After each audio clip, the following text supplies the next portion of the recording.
19 de julio del 2022. Bienvenidos amigos y amigas a Noticias 7. Nosotros saludamos como todas las mañanas a nuestros compañeros Carolina, Andrea y Lautaro. Muy buenos días, ¿cómo están? Andrea, lamentablemente un nuevo amotinamiento se registró en la cárcel de Santo Domingo. ¿Cómo estás, Vero? Compañeros, amigos quienes nos sintonizan, como siempre a esta hora de la mañana, así es, el día de ayer se confirmaron 13 personas fallecidas en el Centro de Rehabilitación de Bellavista en Santo Domingo. Quédese con nosotros que le tenemos todos los detalles. Así es, estaremos pendientes de esta información y el desarrollo de la misma. Carolina, el gobierno y las organizaciones sociales llegaron a un acuerdo en lo referente a un punto muy importante que es sobre la banca público-privada. Así es, hola, ¿qué tal, Vero? Amigos, pues finalmente los primeros frutos de estos diálogos se han dado ya. El gobierno y las organizaciones sociales tienen puntos definidos en 4 aspectos fundamentales que ayudarán a las personas que no han podido mantenerse al día en sus créditos, tanto en la banca público y privada, y nosotros vamos a contar más adelante. Muy bien, estaremos también entonces analizando esta importante información. Lautaro, hoy estaremos hablando acerca de los síntomas que se pueden sentir en esta nueva variante de COVID-19. Gracias, Vero. Buenos días, compañeras, amigos televidentes. Sí, la variante BA5 de Omicron está presente en el Ecuador, tiene nuevos síntomas un poco más fuertes y además hay recomendaciones del Ministerio de Salud para toda la población. Lo vamos a conocer aquí. Perfecto, entonces hacemos una invitación adicional para que nos puedan sintonizar a través de www.eltelegrafo.com.es, Pública FM y a través de nuestras redes sociales. Iniciamos. Bienvenidos. Aún no hay acuerdos en la Asamblea Nacional para designar a las 2 vicepresidencias vacantes. Comenzó la primera fase para suministrar 4.6 millones de vacunas al ganado bovino contra la fiebre aftosa. El Departamento de Policía Escolar de Miami se prepara ante amenazas armadas dentro de las aulas de clase. En los deportes, mañana concluyen los octavos de final de la Copa Ecuador con 2 partidos de interés. Liga visita al Imbabura y Aucas visita al Emelec.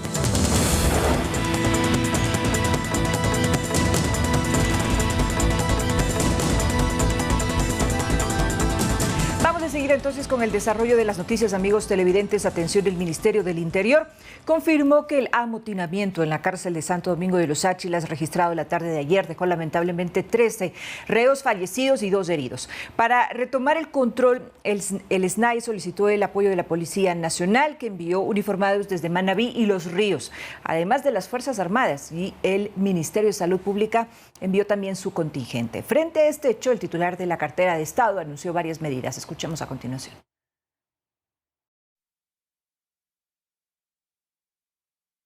Y las disposiciones que se han recibido desde el Gobierno Nacional son que se realicen algunos traslados, especialmente de aquellos que han sido identificados como cabecillas hacia un centro de mayor rigurosidad como es la ROC, y continuar con los esfuerzos necesarios para identificar a los autores. Nos preocupa muchísimo la salud mental de quienes están ahí, no solamente por la irracionalidad que se demuestra. Este acto de barbarie prácticamente muy primitivo demuestra el perfil psicológico de muchas de las personas que se encuentran ahí o que participaron al menos en este tipo de incidentes. Bien, y esta madrugada ya se informó por parte del Servicio de Atención a Personas Privadas de la Libertad que se realizaron algunos traslados. Ellos han dicho que con el apoyo de grupos especiales de la Policía Nacional se realizó el traslado de 15 personas privadas de la libertad desde el centro de Santo Domingo a distintos centros con el objetivo de precautelar la seguridad. Además, se hizo el traslado de un PPL de alto riesgo de esta cárcel a un centro de máxima seguridad para precautelar su seguridad. Ahí estamos viendo en este momento y en la pantalla ustedes ya tienen los tweets que esta madrugada se ha puesto ya desde el SNAI. Dicen que con el apoyo de grupos especiales se realiza este traslado. Además dicen que se ha realizado una requisa en donde se obtuvieron armas de fuego, municiones, armas blancas, celulares, entre otros objetos prohibidos, y pues dicen que hacen una tarea de recopilación recopilación de información y verificación con los familiares en coordinación con personal de medicina legal y ciencias forenses. Además, que se está realizando un trabajo en conjunto entre la SNAI, Fiscalía y Policía Nacional para digamos, investigar hechos registrados. Lo que se ha dicho es que los incidentes se registraron en los pabellones de mediana y baja seguridad, amigos. Hay que hacer una precisión, y es que en un inicio se dijo que eran 13 fallecidos. Sin embargo, hace 4 minutos tuiteó el ministro del Interior, Patricio Carrillo, y dice que según equipos de inspección ocular técnica, levantaron 45 piezas humanas en el centro de privación de libertad de Santo Domingo, y en total son 12 cadáveres, no 13, es la rectificación, o mejor dicho, la precisión que está haciendo el Ministerio del Interior luego del levantamiento de cuerpos. Recordemos que durante todo este martes va a ser el proceso de entregar los cadáveres a los familiares previo pues a la identificación de cada uno de los cuerpos. Así es, y solamente recordemos que hace 2 meses también hubo otro incidente, otra masacre carcelaria aquí en Santo Domingo, en donde fallecieron 44 reos e incluso se escapó más de un centenar de privados de la libertad que algunos han sido recapturados. Pero desde 2021 Ecuador viene registrando estas masacres carcelarias y ya son casi 400 las personas que han sido asesinadas en estos conflictos internos que se dan dentro de las cárceles, y justamente este es el detonante de lo que ocurrió el día de ayer, también una disputa entre miembros de bandas criminales, en este caso los de R7. Se había dicho que el día de ayer se había pretendido ingresar al pabellón de mínima seguridad. Además, ahí se encuentran detenidos miembros de esta organización delictiva R7. Lo que ha dicho también el ministro del Interior, Patricio Carrillo, es que al momento, y recordó además que 1.400 personas se están capacitando para ser agentes penitenciarios y que además también se van a integrar psicólogos y más personal para que se pueda controlar esta situación y no vuelva a ocurrir. Ya es el tercer amotinamiento en este año, Lauto. Es el tercero o segundo en Bellavista, en Santo Domingo. Ya con esto, anterior fueron 44, como bien lo has dicho. Ahora, los R7, ¿quién es esta organización? Bueno, son disidentes de los Lobos. Es un brazo armado que tiene relación con los Chone Killer. Inclusive, en días anteriores en Santo Domingo se entregaron panfletos de los Chone Killer y los R7 diciendo que ellos no estaban extorsionando a la gente y que iban a ir en contra de las personas que cometían delitos como robo a locales comerciales, restaurantes. Eso eran los R7 y los Chone Killer. Sin embargo, se enfrentan los R7 con un nuevo grupo comandado por alias Goyo, que intentaron sublevarse, que intentaron formar su propia organización dentro de la cárcel. Alias Goyo es uno de los fallecidos, uno de los 12 muertos. Este nuevo líder que pues, fue entonces controlado por los R7, una de las bandas que está tomando más fuerza en las cárceles, porque también ha protagonizado incidentes en el Turi y el anterior de Santo Domingo. Y recordemos que el día de ayer, más temprano, también se registraban incidentes en la cárcel de El Inca, aquí en Quito. No hubo fallecidos, no se habló tampoco de una precisión de número de heridos. Sin embargo, pues recordemos que también en esta cárcel, en abril, hubo también un intento de amotinamiento ahí. Sí. Vamos a cambiar de tema, amigos televidentes. El Gobierno Nacional y representantes de organizaciones sociales llegaron a acuerdos en la mesa de diálogo referente a la banca público-privada. Entre los puntos que se trataron están la condonación de deudas, reestructuración, refinanciamiento y recalificación crediticia, además de aperturas a nuevas líneas de crédito por $540 millones en total. Primeramente tenemos el aspecto de aquello que es la condonación de créditos hasta $3.000 en Ban Ecuador, en la banca pública. Segundo, el elemento de oxígeno es que aquellos con deudas entre $3.000 y $10.000 puedan entonces tener una refinanciación de estas deudas vencidas, lo cual significa que sea posible hasta 10 años plazo, con 3 años de gracia total. Por otro lado, también $540 millones que van a permitir que la base de la pirámide productiva tenga acceso a recursos. Aquellos que han tenido deuda vencida puedan restablecerse.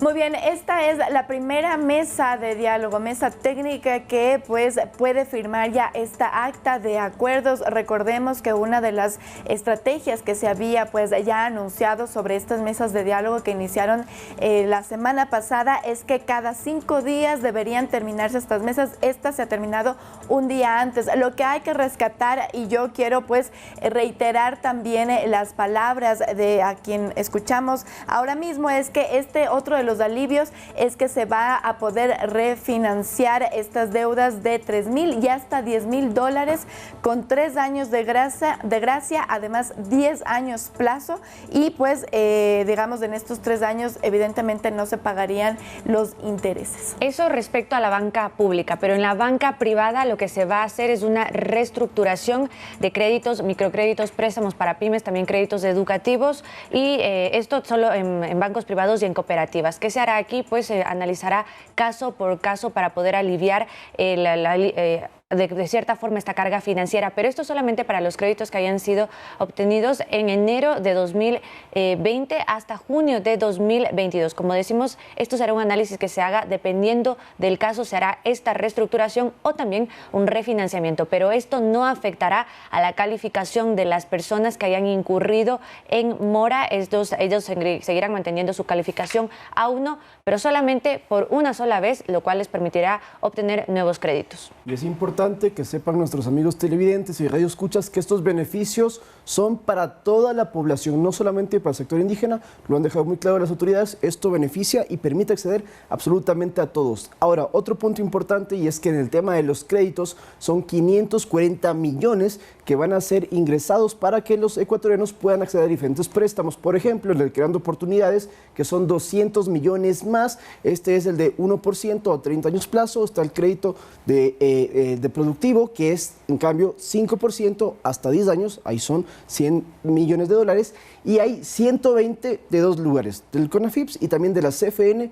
En total son 540, como les estamos mencionando, que ingresan y que usted puede acceder en Ban Ecuador y en las diferentes instituciones públicas que otorgan este tipo de créditos. ¿Qué ocurrirá con las demás mesas de diálogo? Pues se tiene previsto que la de focalización de subsidios se instale el día de mañana 20 y tendría hasta casi el fin de semana este tiempo, digamos, de los 5 días para poder firmar un acuerdo. El día de mañana se instalará una nueva mesa de diálogo que será la de fomento productivo, y el día lunes, una vez que termine la de subsidios a los combustibles, ya empezará el trabajo en lo que es política petrolera, que eso es una de las expectativas también que ha venido de las organizaciones sociales y también por parte del gobierno nacional. Muy bien, entonces de 10 puntos planteados por las organizaciones sociales, tenemos uno ya completo, y esta semana entonces tendríamos el otro y las dos que nos vienen para continuar con la siguiente semana. Recordemos que son 90 días, es decir, hasta octubre se puede trabajar en estas 10 mesas. Y lo importante y positivo es que ya se están llegando a acuerdos entre las dos partes y se están ya firmando las actas de compromiso que van a beneficiar no solamente en el tema de los subsidios, sino también de la reactivación económica, que es muy, muy importante. Hacemos una pausa, amigos televidentes. Cuando regresemos, les vamos a contar una noticia realmente impactante. 2 pitbull atacaron ferozmente a una mujer en Pelileo. ¿Por qué lo hicieron? Con los detalles regresamos.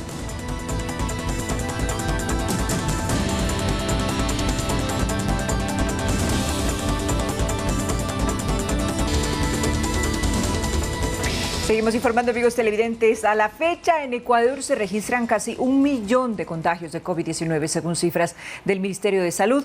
Cada día, entonces, existen 500 nuevos casos. Varias personas consideran que existe una ola de gripe o faringitis. Sin embargo, especialistas consideran que cualquier malestar respiratorio definitivamente es COVID, hasta que se demuestre lo contrario.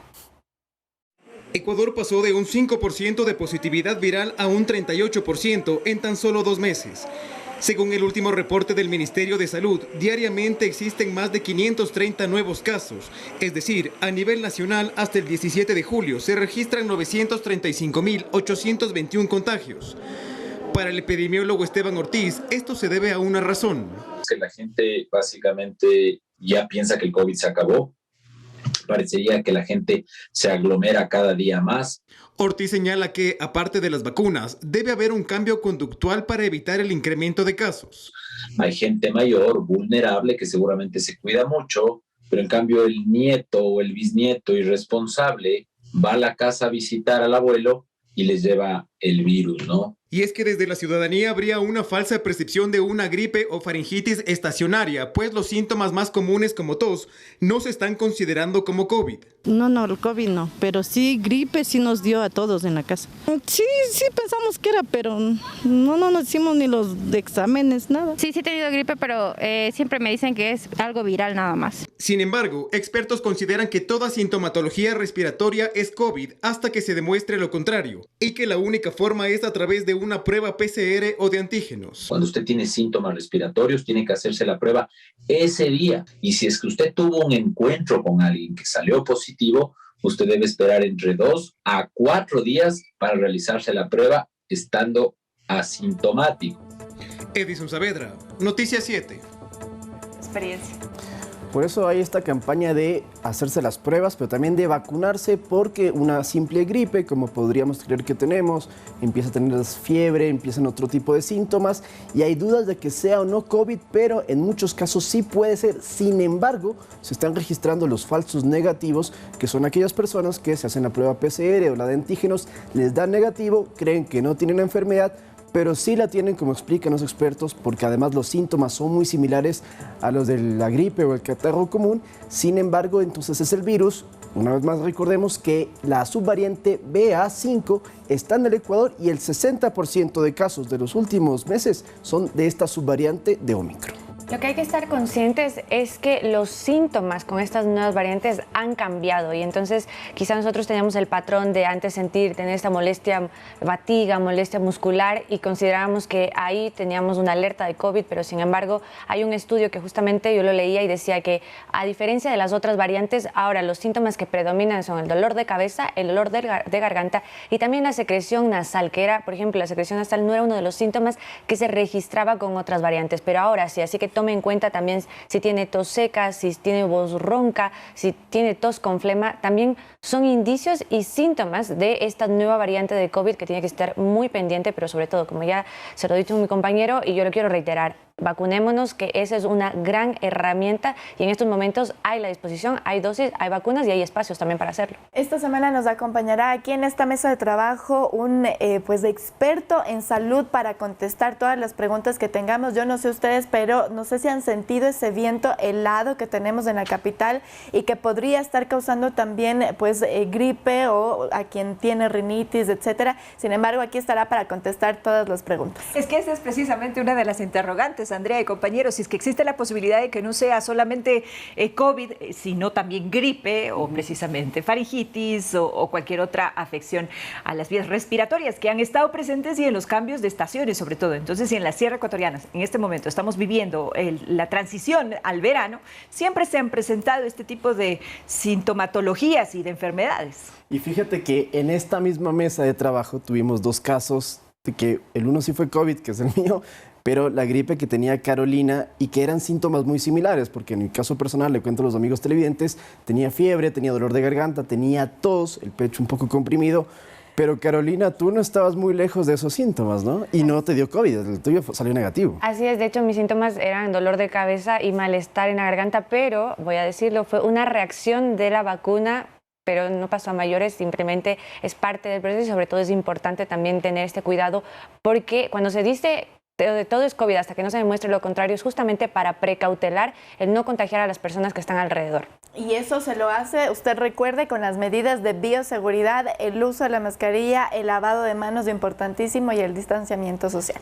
Y lo que estábamos comentando también es que uno comienza a contagiar a partir de que aparecen los síntomas. Sí. Es decir, esto más o menos se da entre los 3 y los 4 días de que una persona ya está contagiada con el virus. Y dejas de contagiar luego de 10 días. Eso también es importante porque hay personas que tenían el COVID, pueden hacerse otra vez la prueba, les da positivo, pero no significa que lo sigan teniendo, que sean contagiosos, sino que todavía queda la carga viral. Pero quería complementar con otro punto muy importante y es que el Ministerio de Salud recomienda que en espacios cerrados, en transporte público, en bares, discotecas, restaurantes, centros comerciales, utilice la mascarilla. Es una recomendación. Recordemos que no está dispuesto que sea una obligación, sino que le sugieren a la población que ante el incremento de casos mejor vuelva a colocarse el cubrebocas por seguridad y para precautelar que no estemos contagiando a todo el mundo. Y por favor, no hay que disminuir las consecuencias de COVID-19. No es una simple gripe como normalmente podríamos pensar. Hay muchas personas que después tienen secuelas sumamente graves que afectan no solamente a los pulmones, sino a otros órganos del cuerpo. De tal forma que pensar que por el hecho de estar vacunados y que nos dé COVID 1 o 2 o 3 veces no va a tener ninguna incidencia en nuestra salud puede ser un error muy, muy grave. Según los expertos, el COVID-19 tiene también incidencias en otros sitios del organismo. Así que debemos tener muchísima precaución. El virus sigue y, por supuesto, hay que cuidarse. ¿Sí?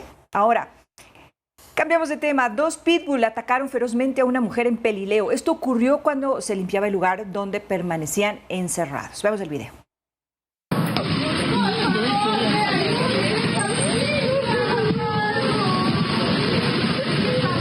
Este es el momento en el que los paramédicos llegan a atender a la mujer que estaba con el rostro desfigurado y entre la vida y la muerte. No, otras chicas, sí, la hermana. ¿Quién es Alexis? La Charo.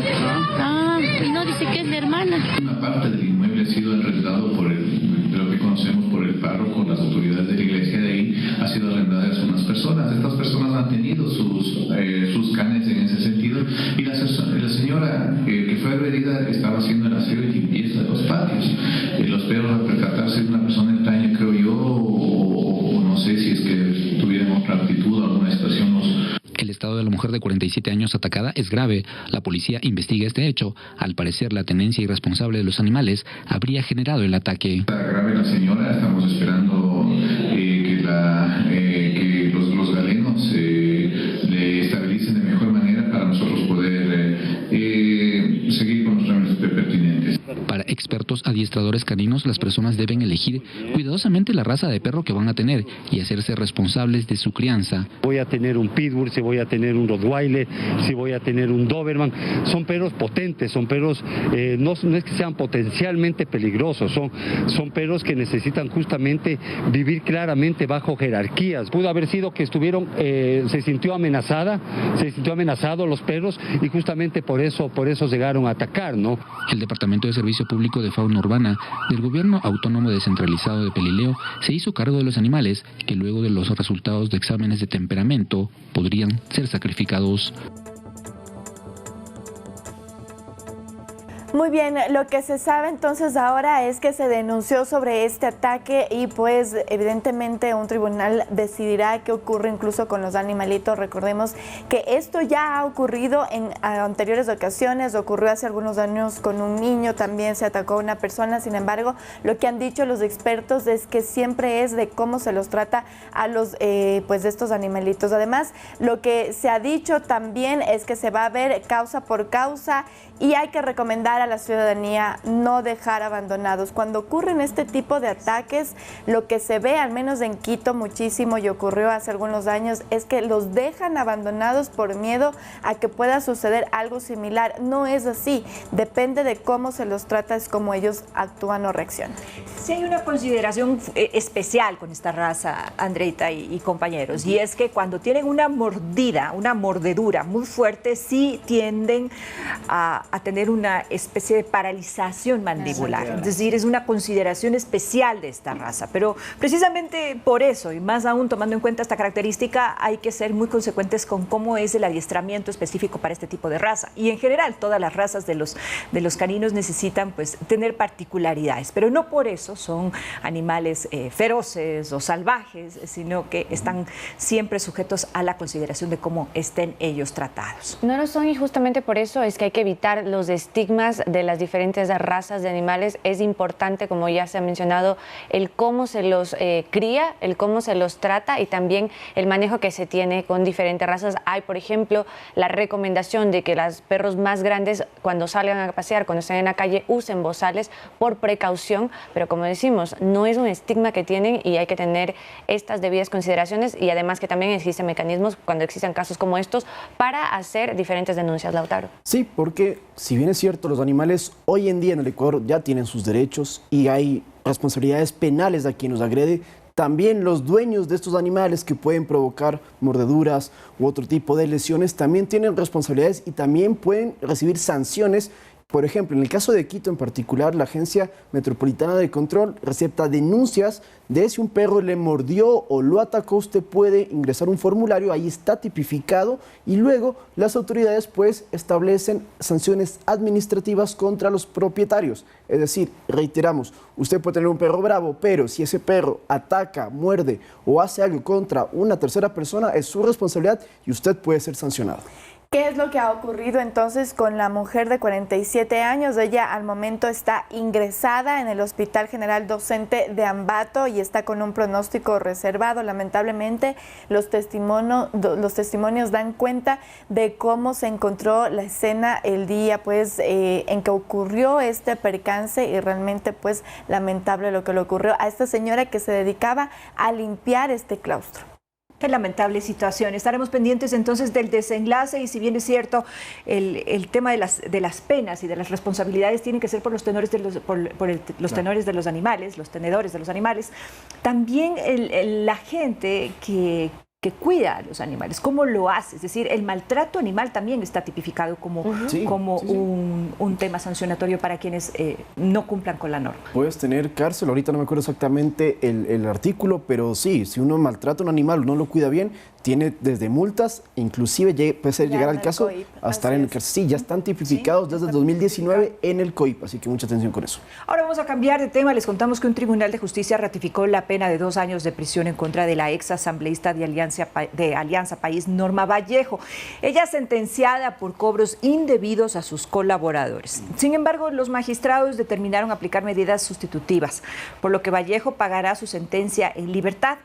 La ex legisladora deberá presentarse entonces ante la Corte cada 8 días, no podrá salir del país sin una autorización judicial y deberá pagar la reparación integral a las víctimas en un plazo de 6 meses, entre otras cosas. Este caso fue precisamente el caso de diezmos, que bien lo recordamos, en el año 2018, y es el primero de este tipo en tener ya una sentencia definitiva. Así es, como bien lo dijiste, empezó en 2018 cuando se denunció que varios ex colaboradores de la ex asambleísta Norma Vallejo decían que se les pedía dinero entre 150 hasta $1,000 para que ellos puedan permanecer en sus cargos. Por eso es que se denominaron diezmos. Finalmente, tiene ya una sentencia ejecutoriada, pero será en libertad. No es el único caso que está en estas instancias. También hay otro pendiente de casación, que es el caso de diezmos en contra de la ex vicepresidenta y también ex asambleísta María Alejandra Vicuña, y también de la ex legisladora de Alianza País, Karina Arteaga, que está a punto de ir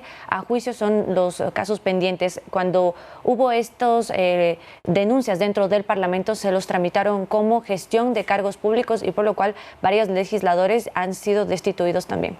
¿Qué es lo que ha ocurrido en la Asamblea Nacional? Es decir, se contrataba a personas, según lo denunció la Fiscalía, se contrataba a las personas y les decían, pues bueno, de tu sueldo me tienes que dar una parte. Y esto en el 2020 teníamos alrededor de 20 casos que estaban en el limbo judicial. Ahora, como hemos visto, es el primer caso que ya cuenta con una sentencia. Lo interesante de estos temas, Andreita, es que este dinero no era necesariamente destinado para el uso personal del asambleísta o del funcionario, sino, según lo que se argumentaba, para el mantenimiento del partido. Eso fue en el caso de Alejandra Vicuña. Eso se dio en el caso de Alejandra Vicuña, y llama la atención precisamente que se haya utilizado el nombre del partido político para solicitar esta cantidad de dinero. Eso fue en el caso de María Alejandra Vicuña, pero por ejemplo en el caso de Karina Arteaga se decía que se utilizaba el dinero para pagar el auto que tenía la asambleísta y su familia. Y el de Ana Galarza también, ¿no? Y se hablaba de que ella tenía un asesor que no existía y que era en cambio dinero pues para ella. Y es que es parte de todo esto de la corrupción que hemos hablado, porque sí hay los casos que utilizan el dinero para o financiar sus bases o sus partidos o montar nuevos partidos. Recordemos que a Daniel Mendoza también se le acusaba de eso, de que él estaba formando una agrupación política en Manabí que estaba utilizando dineros que obviamente no eran completamente lícitos, pero también hay cuando utilizan para su propio beneficio. En el caso de Norma Vallejo es de la asamblea anterior. En la actual, lo que hemos visto también es el Valle Jiménez, quien incluso perdió su cargo como primera vicepresidenta porque supuestamente había actos de corrupción y mal uso de fondos. Y también recordemos que Guadalupe Llori, expresidenta de la asamblea, fue acusada de que estaba haciendo mal uso del dinero legislativo con el pago a facturas de hoteles y otro tipo de cosas que no debía haber hecho, según las denuncias. Obviamente eso todavía no ha sido comprobado. Bien, celeridad en estos procesos es lo que necesitamos y las sentencias para los responsables. Ahora, aún no existe acuerdos de la Asamblea Nacional para designar a los 2 legisladores que van a ocupar las 2 vicepresidencias vacantes. Se prevé entonces que este jueves sea la elección. Aunque el presidente de la Asamblea Nacional, Virgilio Saquicela, dijo la semana pasada que este martes se elegiría a uno de los 2 nuevos vicepresidentes. Entiendo que las distintas fuerzas políticas están dialogando sobre este tema. Eso no sucedió porque aún no existían consensos en la nueva mayoría. Marlon Cadena, de Izquierda Democrática, dice que con la salida de Yesenia Guamaní, uno de esos cupos le corresponde a esa organización política. El nombre de Johanna Moreira es uno de los que toma fuerza. Por el mejor no. Y si es una compañera nuestra, en función de que se fortalezca la presencia y que vaya en beneficio del país, pues nosotros no tenemos ningún problema. En el movimiento oficialista es muy probable que no respalden a ningún candidato. Juan Fernando Flores confirma que ellos no propondrán ningún nombre. Porque cuando se trata de romper una estructura, siendo el primer poder del Estado, yo prefiero que los libros de historia nos digan que nosotros no fuimos partícipes de ello, a que simplemente bajamos la cabeza y nos arrodillamos ante los que ahora están en el poder. En las últimas horas trascendió de forma extraoficial que es muy probable también que el correísmo y el Partido Social Cristiano propongan candidatos. En el momento que se vayan a elegir, se deben poner los cuadros o los nombres que sean necesarios. Sigue sonando además el nombre de Mireya Pazmiño de Pachacutic Rebelde. El jueves a las 9:30 de la mañana el Pleno de la Asamblea Nacional sesionará para elegir a los nuevos vicepresidentes. Definitivamente quienes sean los nuevos vicepresidentes serán definidos por la nueva mayoría conformada por UNES, Partido Social Cristiano, y los rebeldes de Pachacutic y también de la Izquierda Democrática. Ya se están barajando varias opciones, por ejemplo, Mireya Pazmiño, una disidente de Pachacutic, también se ha dicho Peter Calo y Luis Almeida del Partido Social Cristiano, entre los cuales podrían repartirse esta primera o segunda vicepresidencia. UNES ha dicho que ellos no apuestan por eso, pero que estarán y formarán parte de las conversaciones para definir estos cargos, porque definitivamente es la bancada que cuenta con el mayor número de votos y será determinante a quienes se alinean. En este caso, por ahora, solamente Virgilio Saquicela está a la cabeza de la Asamblea Nacional en vista de que existen 2 vacantes en la vicepresidencia. Muy bien, lo que ha dicho el Partido Social Cristiano es que ellos estarían pensando también en que alguien de su bancada esté incluido en el Consejo de Administración Legislativa. Eso quiere decir que esté entonces en cualquiera de las 2 vicepresidencias. Ellos lo que han dicho, y conversábamos la semana pasada con Jorge Abedrabo, él nos decía que pues estarían aspirando a esta segunda vicepresidencia, esta que deja vacante Yesenia Guamaní. Sin embargo, el jueves evidentemente veremos, después del cabildeo que se haga esta semana en la Asamblea Nacional, quién está pues para poder mocionar los nombres que van a poder mocionar el día jueves. En el caso de UNES, por ejemplo, suena Marcela Holguín. En el caso de los disidentes de Izquierda Democrática, suena tanto Johanna Moreira como Lucía Plasencia.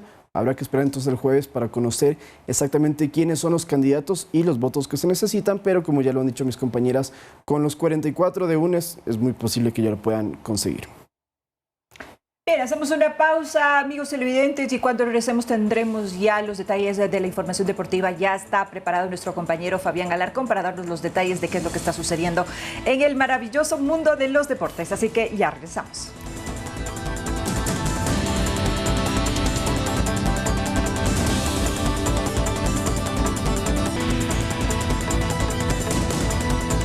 Seguimos informando, amigos televidentes, como les dijimos antes de ir a la pausa, desde este 18 de julio van a regir nuevos lineamientos de ingreso a nuestro país en todos los aeropuertos y para facilitar la llegada de los viajeros. Pero conozcamos un poco más de qué se trata en la siguiente nota.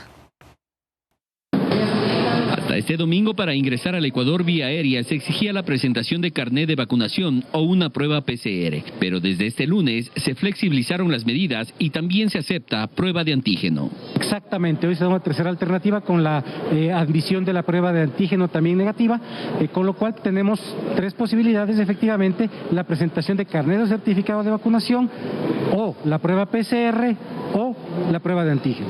Según el ministro de Gobierno, Francisco Jiménez, la idea es facilitar la llegada de turistas a Ecuador. La idea es ir flexibilizando un poco los requisitos sin eliminarlos y estando conscientes de que tenemos que conciliar la movilidad que tienen que tener los turistas y los pasajeros de nuestro país con los criterios de seguridad que también nos impone el Ministerio de Salud. La medida también rige para los viajeros que quieren ingresar a Galápagos y aunque muchos desconocen de esta situación, dicen no tener problemas. Estoy esperando justamente que me revisen los papeles para ver ver si nos han solicitado, pero yo cuento con mi carnet de vacunación de 4ª dosis y también con la prueba PCR. Todos los viajeros mayores de 3 años deberán presentar uno de estos 3 requisitos. Con cualquiera, puede ser uno de cualquiera de ellos, carnet o certificado de vacunación o una prueba RT-PCR negativa de máximo 72 horas o una prueba de antígenos también de máximo 72 horas. Los encargados de verificar son las aerolíneas, al igual que revisar el cumplimiento de la declaración de salud del viajero, que se lo realiza de forma digital. Así es, amigos televidentes, recuerden, ya se podrá presentar también una prueba de antígenos para ingresar a Ecuador. Esto también ayudará en los presupuestos de los viajeros que ya no necesariamente tendrán que presentar la prueba PCR, sino ahora se puede optar por la prueba de antígenos. Y esto también, como ya se ha mencionado, es un elemento más que busca la reactivación del turismo y también el ingreso de extranjeros a nuestro país.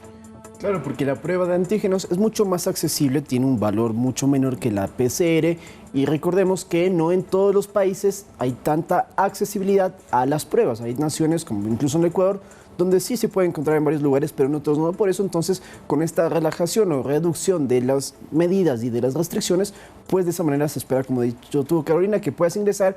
Y recuerde también que, así como para ingresar al Ecuador hay ciertas medidas, si usted va a viajar a otros países, también tiene que averiguar cuáles son los requerimientos. En este caso, las pruebas PCR dependen en el tiempo según la nación a la que usted va a visitar. Así es importante. La que es para el ingreso a Ecuador tiene que estar hecha con un máximo de 72 horas, ahí será válido. Y también si es que usted presenta el carnet de vacunación o el código QR que es válido, pues este tiene que ser con un mínimo de 14 días de puesta la dosis, si no, no es válido para el ingreso y ahí sí necesitarán las pruebas que ya hemos dicho, PCR o de antígenos. Estamos recalcando entonces que eso es para los visitantes que ingresen a nuestro país, no para los que salen. Y el Ecuador territorial. A Galápagos no, Galápagos tiene otras consideraciones. Muy bien. Estábamos comentando con Andreita también lo importante que todavía se sigue utilizando la mascarilla en los espacios cerrados. Entonces la concienciación de la ciudadanía es fundamental para que se pueda prevenir pues contagiarse del COVID-19 y de estas variantes que lo hemos tratado aquí en esta mesa de trabajo. Bien, no es más por hoy, queridos compañeros. Muchísimas gracias a nuestros amigos televidentes por habernos acompañado en esta mañana. Que disfruten su día, continúen con la señal de Ecuador TV y estaremos con ustedes a las 19 horas en nuestro noticiero estelar. Que tengan un excelente día de trabajo, compañeros. Excelente jornada para todos. Buen día para todos. Hasta luego.